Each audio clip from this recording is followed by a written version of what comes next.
Membangkitkan Lazarus. Waktu itu Marta dan Maria yang berasal dari Betania memberitahukan bahwa saudara mereka Lazarus sedang sakit. 2 hari kemudian Yesus berkata kepada para muridnya bahwa ia ingin kembali ke Yudea. Lazarus sahabat kita telah tertidur, tetapi aku akan membangunkan dia. Para muridnya berkata, Tuhan, jika ia tidur, ia akan sembuh.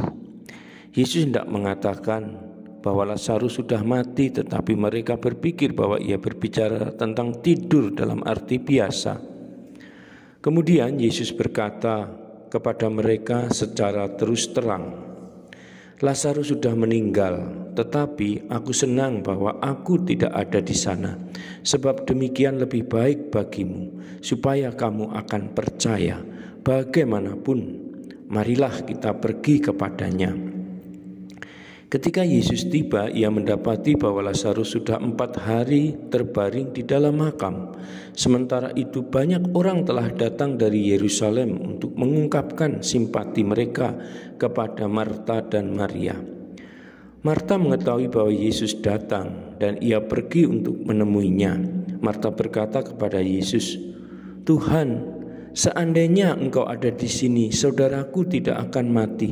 Namun aku yakin bahwa sekarang pun Allah akan mengabulkan permintaanmu. Yesus berkata kepadanya, saudaramu akan bangkit. Marta menjawab, aku tahu bahwa ia akan bangkit pada hari kebangkitan akhir zaman. Apakah engkau percaya akan hal itu? Yesus bertanya. Ia menjawab, aku percaya Tuhan, aku percaya bahwa engkau adalah Mesias anak Allah. Yesus berkata kepadanya, akulah kebangkitan dan hidup. Barang siapa percaya kepadaku, ia akan hidup walaupun sudah mati. Yesus berbicara mengenai hidup kekal bersama Allah yang akan diberikan kepada mereka yang percaya dan berusaha hidup baik. Marta pergi dan diam-diam memanggil Maria, saudarinya, dengan berkata, Guru ada di sini dan ia memanggil engkau. Ketika Maria mendengar hal itu, ia langsung berdiri dan pergi kepadanya. Yesus belum memasuki desa itu. Orang-orang yang menemani Maria dan menghiburnya melihat ia berdiri dan pergi keluar.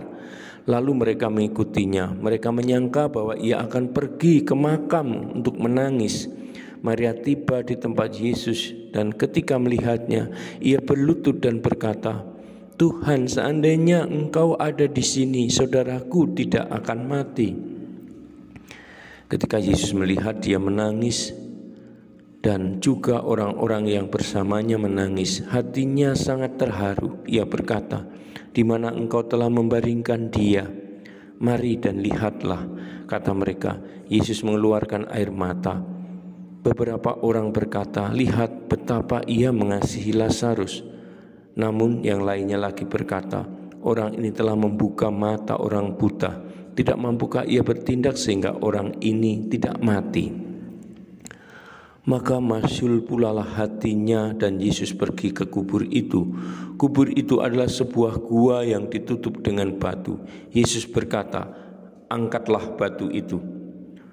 Marta, saudara orang yang meninggal itu berkata, Tuhan, tentu ia sudah berbau, ia sudah meninggal 4 hari yang lalu. Yesus berkata, bukankah aku sudah berkata kepadamu, jika engkau percaya, engkau akan melihat kebaikan Allah. Maka mereka pun mengangkat batu itu. Kemudian Yesus menengadah ke atas dan berkata, Bapa, aku mengucap syukur karena engkau mendengarkan aku. Aku tahu bahwa engkau selalu mendengarkan aku, tetapi aku mengatakan ini demi orang-orang yang berada di sini, supaya mereka percaya bahwa engkaulah yang mengutus aku. Kemudian Yesus berseru dengan suara nyaring, Lazarus, marilah keluar. Orang yang mati itu keluar masih terbungkus dengan kain mulai dari kepala sampai kaki. Yesus berkata kepada mereka, bukalah kain-kain itu dan biarkan ia pergi. Yohanes menceritakan bahwa mukjizat itu menggusarkan para pemimpin agama di Yerusalem. Yesus menjadi semakin terkenal. Para pemimpin itu takut bahwa orang-orang akan mencoba mengangkat Yesus menjadi raja. Jika hal itu terjadi, kata mereka, orang-orang Roma akan menyerbu dan menghancurkan bangsa Yahudi. Maka mereka memutuskan bahwa satu orang harus mati bagi keselamatan bangsa itu. Mereka tidak menyadari bahwa orang ini akan mati bagi seluruh bumi. Saudara dan sahabatku, demikianlah sabda Tuhan dalam Injil Yohanes bab 11 yang disaripatikan oleh Heffernan. Semoga membangkitkan iman kita. Semoga kita semakin dikobarkan dalam cinta kepada sesama, juga kepada Allah. Salam Tuhan mencintai kita semua dengan hati yang berkobar.